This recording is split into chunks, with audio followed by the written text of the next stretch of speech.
China festejou em 2005 os 600 anos da viagem de Zheng He, mas as autoridades chinesas são reticentes quanto à suposição do descobrimento da América. O governo chinês se mostra atualmente inclinado a demonstrar o caráter diplomático das excursões de Zheng, mostrando que o capitão estimulou a amizade entre os povos, ao contrário de se lançar numa sanha colonizadora como fizeram os europeus. Porém, tal tese é contestada por Shi Kongfei, docente da Universidade de Wuhan, na China. Ele afirma que 80% dos homens da frota eram militares que chegaram a intimidar outras nações por meio da cobrança de impostos e no embate náutico em Sumatra. Chegaram a matar 5.000 pessoas. No entanto, sabe que os chineses ficavam nas terras recém-conhecidas por apenas algumas semanas sem o intuito de colonizar. Certo é que os chineses atingiram as costas da África e inauguraram o contato histórico entre o Extremo Oriente e o continente negro. Quem afinal descobriu a América? Cristóvão Colombo ou os chineses? De acordo com os nórdicos, nenhum nem outro. As escolas da Escandinávia ensinam que o primeiro a desembarcar no continente posteriormente conhecido como América, o viking Leif Erikson, filho do fora da lei Erik the Red, Érico Vermelho. Leif tinha boas noções de navegação e, segundo os nórdicos, pisou em solo americano já no século XI, portanto uns 400 anos antes de Colombo, mais exatamente no que hoje se conhece como Canadá no norte, comandando uma frota tripulada por guerreiros vikings que pisou nas terras geladas daquele país antes do ano 1100, tendo merecido assim, de acordo com os acadêmicos nórdicos, que seu nome figurasse nos anais da história com honroso destaque. O herói do norte da Europa recebeu homenagem por meio de belos monumentos que representam sua figura em diversas cidades da Noruega, sua pátria. A viagem de Leif Erikson pela Groenlândia, que finalmente resultou em seu desembarque na América, foi a culminância de uma série de incursões marítimas e é considerado de fato pela história oficial o primeiro contato de um civilizado com o continente indígena. Como prova desse contato, existem no Canadá, de acordo com arqueólogos, construções que foram erguidas seguramente no século XI e de arquitetura viking, são evidência da presença de Eric na ilha de Anse, em Middles no norte. Há outros indícios. Ari, o aprendiz, escritor que viveu no século XIII, autor da obra História da Islândia, na qual faz menção a uma colônia chamada Ireland, fundada antes daquele tempo remoto por Leif.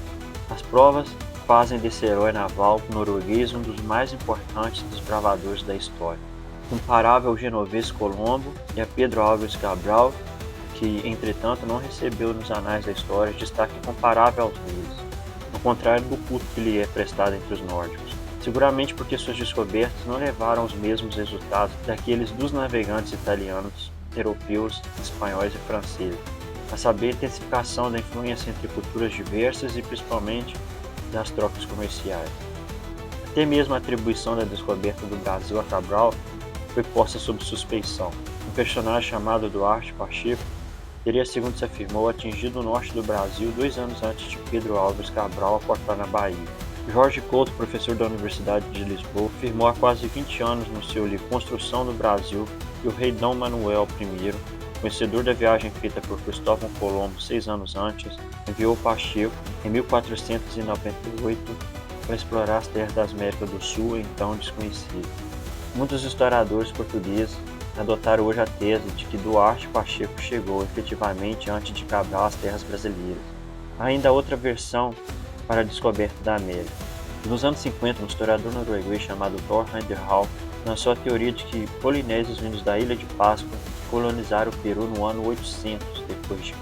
Isso explicaria o grande avanço cultural e científico das tribos indígenas que seriam encontradas no Peru e arredores pelos conquistadores espanhóis que, como Francisco Pizarro, tiveram o primeiro contato com índios maias, incas, quechuas e tibítuas, que viviam num princípio de civilização com a sua complexa organização social e política e lançando mão de sua evolução técnica que levou para a humanidade. Por exemplo, edifícios enormes, belíssimos, refletindo seu apurado domínio da arquitetura e engenharia. Em 1947, Thor Heyerdahl realizou a famosa expedição Kon-Tiki. Nela, o explorador realizou a perigosa travessia entre o Peru e a Polinésia para provar sua tese.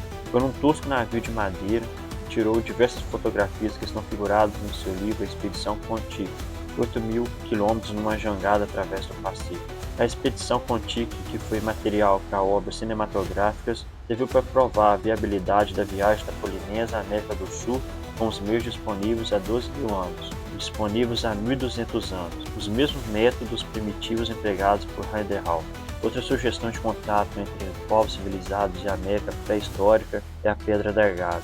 Este monte de 842 metros de altura, que fica no Rio de Janeiro, entre São Conrado e a Barra da Tijuca, é motivo de diversas especulações, sejam místicas, sejam científicas, que vão da existência de túneis subterrâneos onde há tumbas de construção atribuída a civilizações antigas, a suposição de que seria uma escultura. Mas tudo parecem ser conjecturas. Muitos estudiosos concordam que uma das escritas alfabéticas em sua encosta tem milhares de anos. Alguns acreditam ser inscrições fenícias muito antigas, sugerindo um remoto contato entre o povo daquela terra asiática e nosso continente há centenas de anos. Recentemente, o cientista da Universidade de Ulm, na Alemanha, Svetlana Balabanova, encontrou vestígios de nicotina e cocaína em antigas múmias egípcias. O tabaco só era usado pelos índios americanos e a coca, planta da qual se extrai cocaína, só cresce no Cone Sul da América. Seria a sugestão de um contato entre a América do Sul e o Velho Mundo há 4.000 anos?